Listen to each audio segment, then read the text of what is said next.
sıra bende. Nereden başlasam? Ben varlıklı bir ailede doğdum.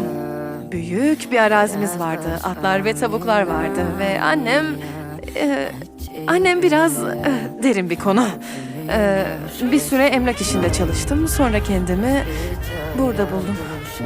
Eminim beni özlemiyordur. Ben de özlemiyorum zaten. Bağırmaları, aşağılamaları, suçlayıcı tavırları.